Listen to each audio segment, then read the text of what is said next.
Alvin, yeah, man, thanks for your time. I'm just trying to connect some people. Everyone's got a story, and they're all different. But I start people's origin stories. So tell me about yourself. Where were you born and raised? I was born in Dallas, Texas, in 1989. I was raised in Oak Cliff, in Dallas, Texas, in the southern part. Mom and dad raised you, or? I was raised with my mom. Yeah, I had a mom and a sister. Mom, sister, aunts, a few uncles, but majority women, So I spent a lot of time outside learning, just hard stuff, like just interactions, like basic interactions, kind of hard, because I always took everything the wrong way, and I just wasn't getting it, and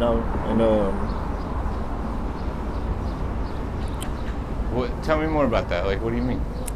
like how we joke with one another, and we're not supposed to take everything serious. We're not supposed to take everything personal, especially like just simple jokes. And you joke on me, I feel like you was just like talking about my whole life, and just like really like wanting nothing to do with me, like you say one joke about me, I just feel like, okay, this person ain't for me, and oh, one joke, oh, you telling jokes, and it's just like I start feeling like all funny and stuff on the inside, because it's like, it'd be the people who like close to you and stuff, and they got the joke, and like they don't mean it though, it's like we just joking, just having fun really, but when I was young, I took everything kind of personal, as you would say. It cut you deep and hurt you, kind of thing? Yeah, and I didn't have like a lot of friends, I knew a lot of people though. But I just knew them, like we never like really like hung out or anything. I got in the Texas Army National Guard. Most of the time I say I got in the Army, but it was really Texas Army National Guard. What year, like 18? In 2006, I was still a junior in high school. Cause I was on the route of the jail. I was on that route. Even though I wanted to be on like a more educational route, in reality, I was just gonna be another smart dude behind bars. Because I see what attracts everybody. And like what attracts the majority, and like what's cool, what's considered cool where I'm from. And I did want to be cool. I did want to be like understanding. I just wanted to like blend in, I guess. But I ended up getting in the National Guard in 2006 when I was a junior in high school, and then I graduated. And 3 days after my graduation, I went to basic training for the Army in Fort Jackson, South Carolina. And after that was over with, that right there was kind of like like lighten up. Yeah, that's when the lighten up kind of like hit me, and after that, I was a maintenance mechanic. Yep, I was a 91 Bravo all-wheel vehicle mechanic, and that was my job in the Army. And after that, I stayed in South Carolina to do my training and stuff, and and then like when I come back home, now it's like I got 28 days at home and 2 days doing my National Guard, the drill, sometimes 3. So it's like my home life still affects my social life, because it's like I'm at home majority of the time, and I'm not understanding finances. I'm not understanding how money moves. And like I'm not understanding nothing about finances. I just know I get some money and I spend it. And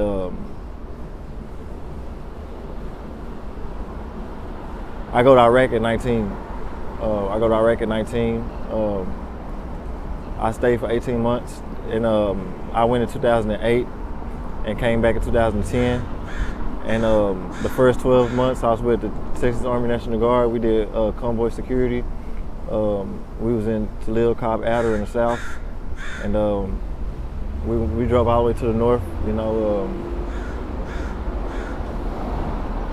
Eating like every day you last.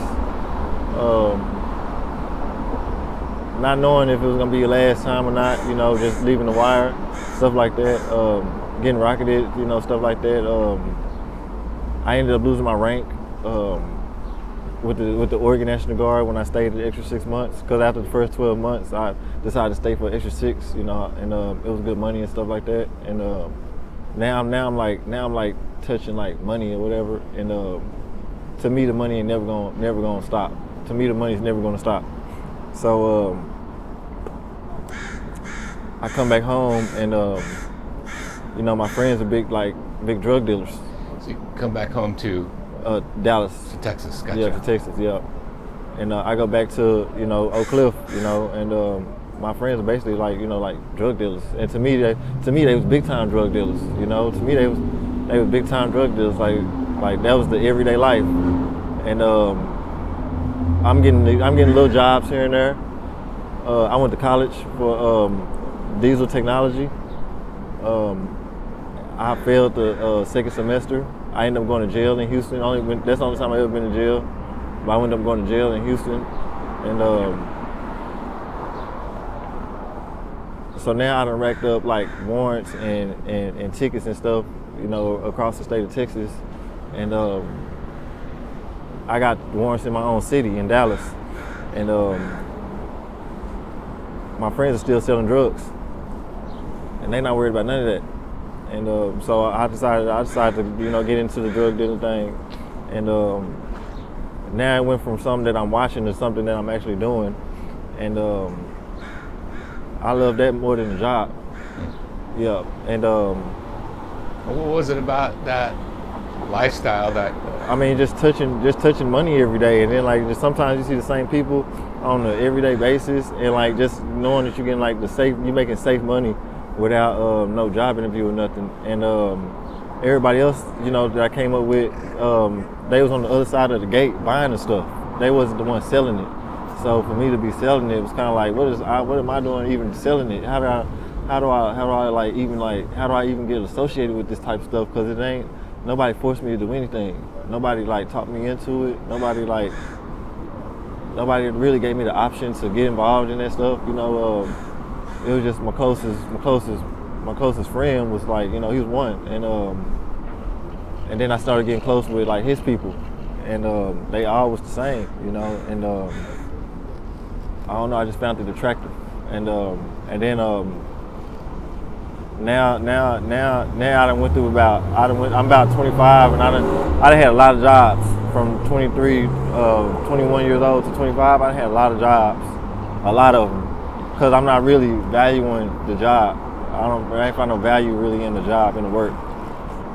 But I knew how to like go to the job and like get some customers, you know, to get my little product or whatever, and go to another job and get some more customers. And you know, like if I had wanted a job, it's for that reason.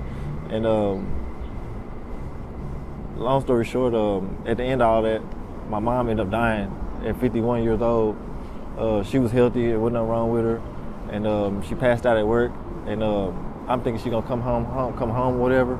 And she never came home. And like, I still feel alone or whatever. But like that right there, kind of like it hit hard for me, you know. And it hit hard for me, and because I wasn't living the way that she wanted me to live, how she designed my way to live. And like with all that money I made from Iraq, I was focused on a 1969 Dodge Charger that I had bought, you know, and I basically went broke behind it, and then got it stolen or whatever. But yeah, I basically was focused on like rebuilding this car and doing college at the same time. While your mom is. Well, she was good at this time. Okay, like that's when I came back from Iraq. I had got the Charger, like that fresh Iraq money, and I got. I see. Yep, and basically I buying every part or whatever. I went broke behind the car, and you know, and then it's like to get back that Iraq money. I thought that like selling drugs was like the way, and I really do believe that like in Texas they say that like smoking weed leads to selling weed. Like I really, truly like kind of believe that in a way. But back to it though. Around like when I was 28 years old, bam, you know, making a little dollar or whatever. Because stuff is always happening, so I'm not able to really like save no real money. I'm able to just touch it and get it, but I'm not really able to like just stack it up, you know. So bam, then my mom died, and I don't want to do it no more. You know, I don't want to do it no more. Yeah, I don't do it no more. Yeah, I don't do it no more. And this is just like weed and you know, little yayo, you know, little whatever you want to call it, and you know, a little line here and there. But Just more recreational. yeah, more recreational, and you know, it's legal down there, so it's like, you know, while I was watching your shoulders, and you know, I always been aware of like where the police is at all time. You know, because I had so many warrants in Dallas that like I would have went and probably would have stayed in probably a few months. You know, and this is all off traffic warrants. I had a lot of traffic warrants, and I probably still do. I never did pay them. Yeah, I never did pay them. And I moved to Houston to be with my sister. And yeah, and bam. After Houston, I got a 2-bedroom. I got a 2-bedroom for $700 in 2020, and bam. And then I watched a video on YouTube about Mercer Island and Redmond, and then like within like 2 minutes, I was working at Coca-Cola, and after a few months of working at Coca-Cola, I get on YouTube one day, getting off work, and a video of Mercer Island and Redmond had blew me away. And I had a car that I just got off the lot, and I ain't had no license. I barely had insurance, but anyway, after the video was over with about Redmond, I basically like started driving. You know, I just grabbed a bag and some keys, and I just shot out here. It took me 3 days. It said it was gonna take 28 hours. It said 28 hours. It said 28 hours, but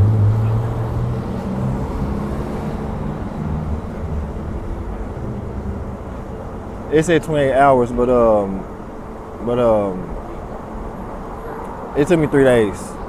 Yeah, I went from Houston to El Paso to New Mexico. I went that way, down to Los Angeles, and then straight up 5. I changed my mind when I got to Sacramento, and my sister, she didn't pick up the phone, so I just kept going. Then when I drove through Oregon, like I knew I was stuck. I knew I was stuck. I mean, it's like I'd never make that drive ever again. Were you like, was the thought like, I'm gonna go on this adventure, I'm just gonna like get out of here and see part of the country that I just haven't seen? Yeah, I'm gonna live on an island. I want to live on an island. Mercer Island? Island. At that time it was Mercer Island. You didn't worry, where you didn't know anybody? I didn't know any, no. Just start over. Gotcha. Gotcha. Yeah. Just do something different. I can relate to that. Yeah. And at first I stopped in Olympia, and they had a protest, and I ended up getting a ticket for no seatbelt. And after I had just woke up or whatever, and the next day I hit Tacoma.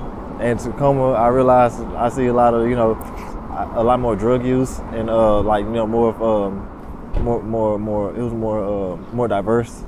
And then I ended up getting a job on the app the next morning, and the dude was like, "Hey man, why don't you go to Seattle?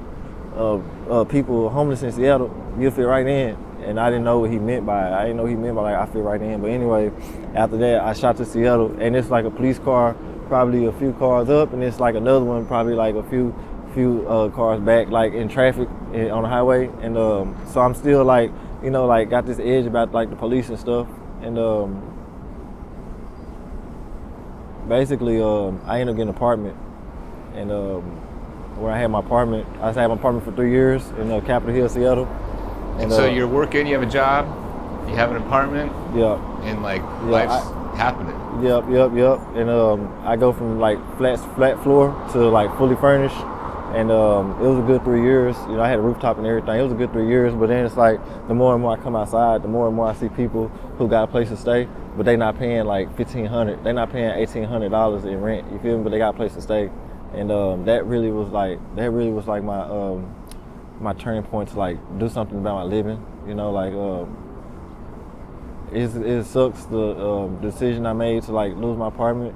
You know, it was like, bro, lose the apartment and get with the housing, and like, you know, get cheaper rent. You know, like, because like paying bills or whatever, you know, the rent still goes up. The rent still goes up every year, and then it's like, you know, like ain't nothing really happening unless I like work and pay bills. You know what I'm saying? Like, if I don't work and pay bills, then I'm not gonna have nothing happening for me. You know, and like there are other people who's not working at all, and they got like a place to stay, and you know.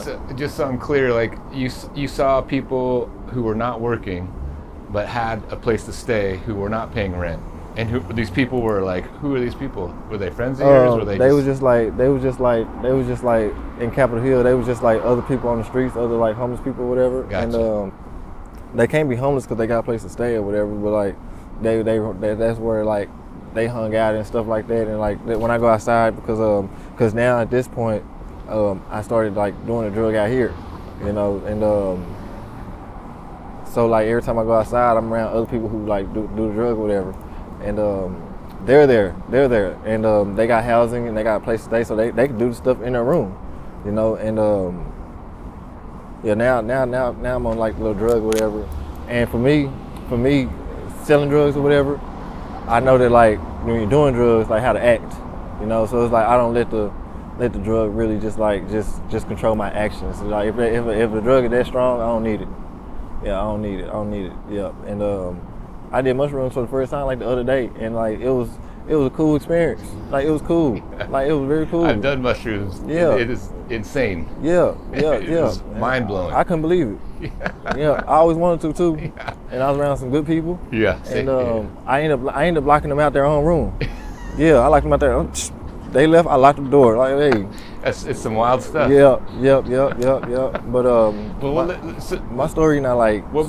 But you had an apartment. You gave it up. I ended up like, cause I got a resource to pay half my rent, and I ended up like, I stopped paying the rent, and stopped doing the half stuff, and like I was just there till like the last day, you know. I was just like, you know, it was a battle between me and like the office, kind of like on some, is he gonna pay? And it's like sometimes I pay, sometimes I don't, you know, and knowing like, you know, just stretching the law out or whatever, and stretching out the regulations and like what you can and can't do at the apartment, just stretching it out. You know, until the end, knowing that like one day I'm at the departure. And, yeah, you already knew that. Yeah. You're just what do they call it? Just kind of, I guess you stretching it. Yeah, just stretching it. Milking it. Yep. And then this time I'm Instacarting as well.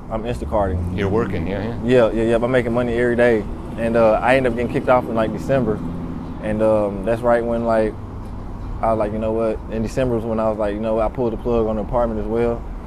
And basically I got eviction.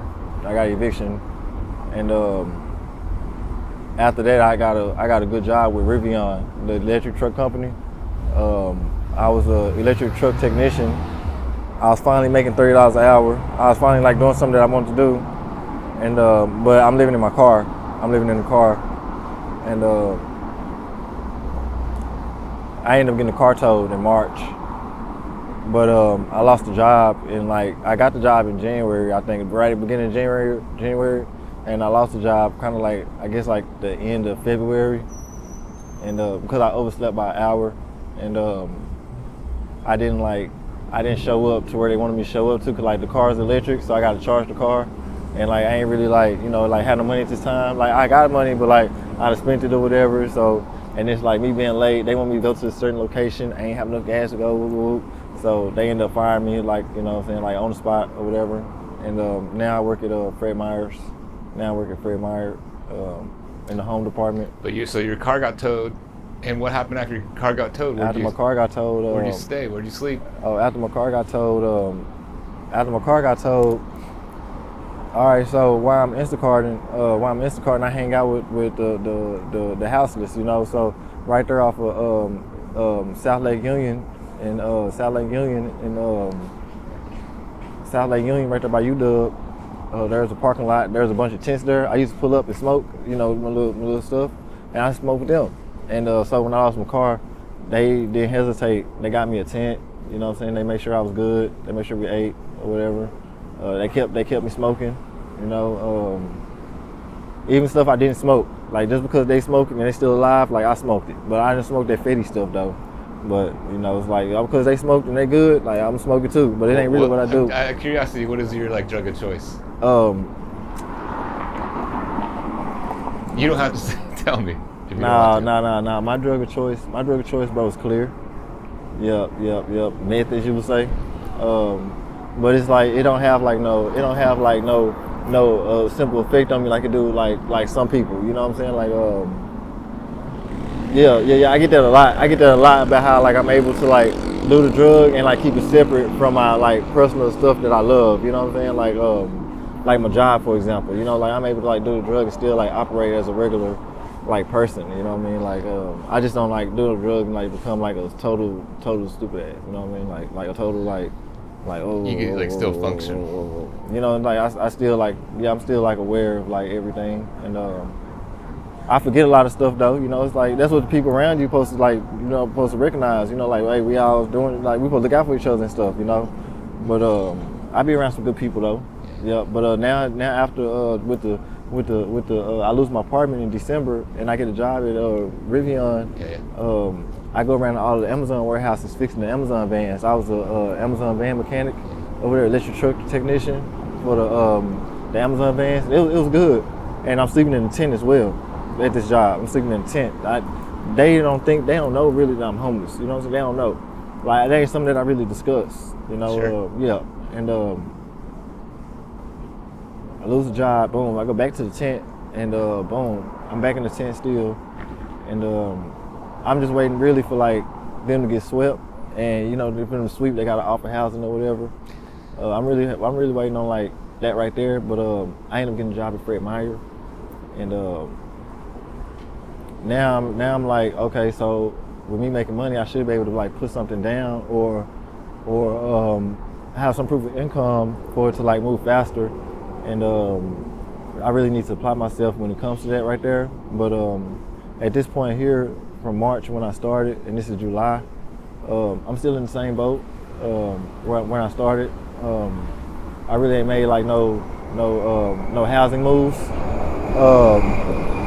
There is these apartments up the street though, Plymouth Housing, that I do want to be part of, and that right there prolongs like my search for housing, because it's like there's one certain building that I want to go to. So you're kind of waiting on that. I just I really like I'm asking the tenants like what it takes to get in there and stuff, and like it's just certain stuff like Medicaid, schizophrenia, you know, just a lot of stuff that I don't have, you know, and you gotta be like a real case, you know, and like I ain't really like, you know, over dramatic or with the PTSD, with the, you know, I don't let out any of that affects like the office life, you know. So like in the office, I'm like the perfect person, you know. I'm not on drugs. I'm not on drugs in the office, you know. Right. You see, you pass as typical normal, yes, quote unquote. Right? Yes. But outside of that though, I really am. You know, and I'm not like sprung out or nothing. You know, I just like doing it. But that's it kind of do affect my finances in a way. It kind of do. But yeah, I'm just like, I mean, I'm not even waiting for housing at this point in time. I'm really just like going to different like little housing providers and seeing which one got like the best like rules and best. I'm trying to keep my options open when it comes to that type of stuff. And be careful with who I'm like hanging with and stuff out here, you know. Yeah, but I mean, I hang around the same people as you can see right there, and like it don't really change. Yep. So you have a job, you're highly capable. You may or may not have. You're coping using some illegal drugs, which is fine, no judgment here, but you're on your search for housing. You want housing. You want particular housing. Yeah. I wanted to like get swept with this unit, this people in the back here, because they was getting swept one day and like I missed it, you know. But I'm trying to catch one of these sweepings where they got to provide housing. I've documented several sweeps, and people sometimes will offer shelter. Very rarely tiny homes, but it's maxed out. Yeah, in tiny homes you can't have no visitors. Yeah, there's rules around that too. Yeah. I worked at tiny homes. Oh, you did? Yeah, on the app. I used to get jobs on the app. Oh, interesting. Yeah. I used to get jobs on these apps since I've been out here. Like out here I learned a lot out here. I'm still like, I'm one of the people, bro, that like I'm always learning, you know. So I never do learn like the whole thing from beginning to end. I just learned like something new. And like I feel like I know it, you know. So I can sit here and talk about a whole lot of stuff, bro, like AI, you know, publishing books, making online stores, you know. But like I ain't really like from A to Z, just Yeah. like got it down though, you know what I'm saying? But like I can easily like make one real quick and just like, you know, experiment with it, but like it won't like be worth starting a business over, or like it won't like produce no income. Like that's the problem. Well, You yeah, know, I yeah, mean, that's the problem. Yeah. Join the club, man. It's Yeah, like, yeah, I'm yeah, trying to figure yeah, that out. yeah, So, yeah. Alvin, like, where are you sleeping tonight? Tonight I'm going up to like these apartments, and like the neighbors be looking out for me and stuff. They met me or whatever, and they kind of like, hey bro, you ain't gotta sleep out there, you can come in here. So like I give them their space and everything, but like sometimes I am over there, and that's where I'm going tonight. They're friends of yours. Yeah, they friends. Well, I mean, like I met them out here. Yep. And, But they have an apartment, and you crash there sometimes. Yep. And I do consider them friends. Yep. I got a few friends out here, a nice handful. But yeah, that's where I'm crashing it tonight though. I don't really sleep on the streets. When I'm out here on the streets or whatever, I'm pretty much up. Gotcha. Yeah, it could be like all night, all morning. I'm pretty much up. I feel I sleep out here probably once. And when I woke up, I had my bag. So from March to now, from December to now, I've only stepped on the street one time. Oh, really? Yeah. Any other time that I'm out here, I'm up. You just stay up. I just stay up. And then go to work. And I go to work. Yeah. And sometimes I stay up for 2-3 days. You know, and I've been doing that since I was a little kid. You know, because like people used to try breaking our house when we was little, because my mom worked at night. So it's just me and my sister at home. So growing up as a little child, I'd be staying up, you know, like all night watching I Love Lucy, Girls Gone Wild, info commercials, you name it, gargoyles, you know, catching the cartoons at 6 o'clock a.m. You know, had a little routine. You would just stay up all night because of the adrenaline you're and scared. the fear. Yeah, your nervous system's on. Yeah, Fight or flight is on. Yep. And I don't mind it being in the dark. You know, I don't mind it being dark. Like, it should stay dark. I agree. So it's like, ain't no telling who up in here. You know what I'm saying? Yeah. But it's like, shit, I want it to stay dark though. You know, and luckily it's never got as serious as I feared it to be. But from my perspective, people was trying to break in the house at nighttime because my mom's gone. Yeah. But that sounds terrifying. Yeah, and just growing up, you know, that was always an issue. But I never talked about it with my mom though. Yeah, it was somewhere like it'll get handled, and just come 6 o'clock, 7 o'clock in the morning, I should be like going to school, you know. But it wasn't nothing worth like, hey mom, this is what happened last night, like nothing like that. Yeah. Your sister, you and your sister talk about it? Me and my sister, like, you know, like we talk about it sometimes, but she don't really talk about like she was a lot of times I was at the house alone, you know, 'cause like different family members and different friends would, like, you know, come for a sister or whatever, but like she wasn't there as much as I was there. Gotcha. You know, and then even like in school and stuff, she was much more popular and a better dancer, and like, I get in front of the crowd and like I freeze up, but she get in front of the crowd and like she shines, you know. Like, yeah, she was my Irish twin. Right. Yeah. We the same age for about 16 days, 17 days. Yeah. But yeah, we Irish twins. But yeah, I'm out here though in Ballard.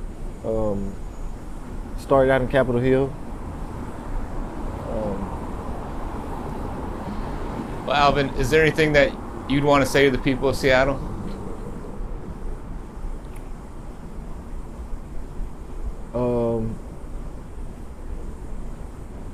I mean, like,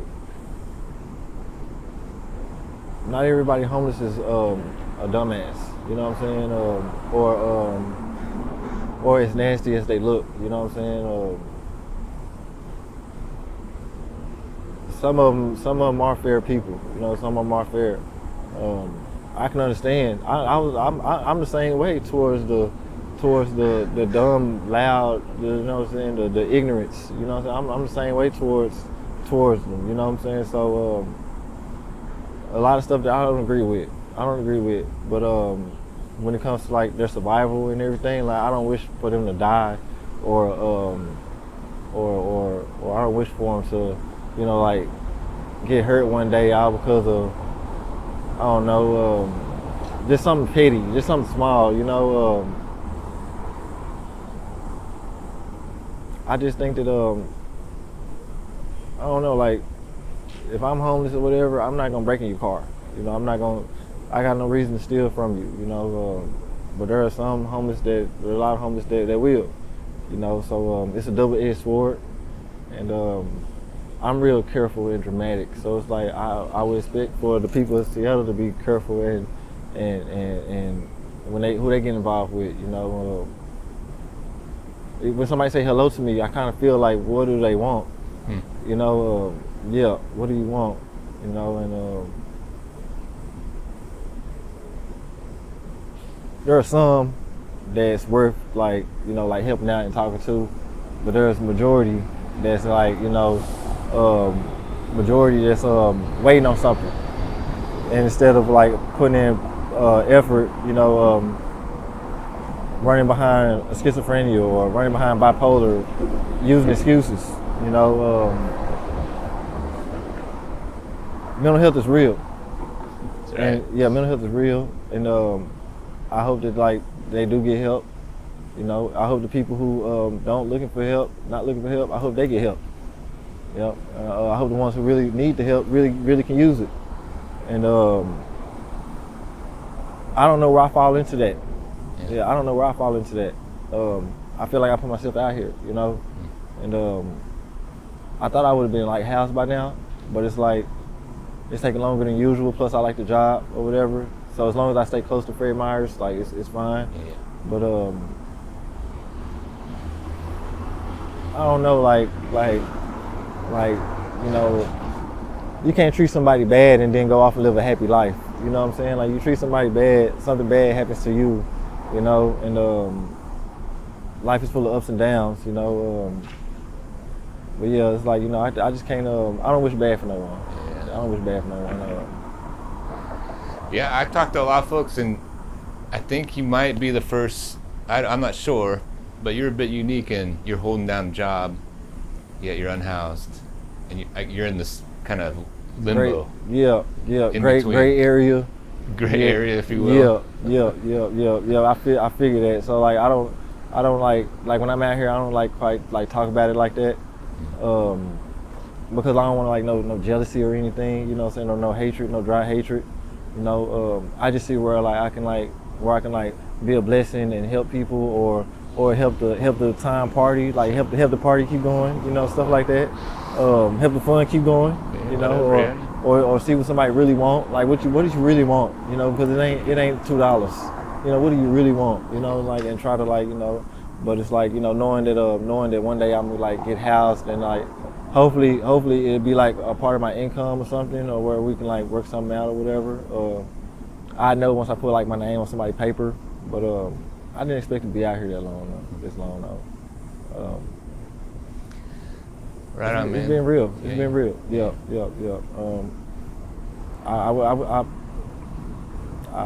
I wish it good for everybody. Yeah. Yeah. Well, thanks, man. It's good to hear your voice. Thanks for taking the time. Thank you. I appreciate you sharing your story. Thank you. I appreciate it. Yeah. Let me grab that little mic and Yeah. take a couple photos.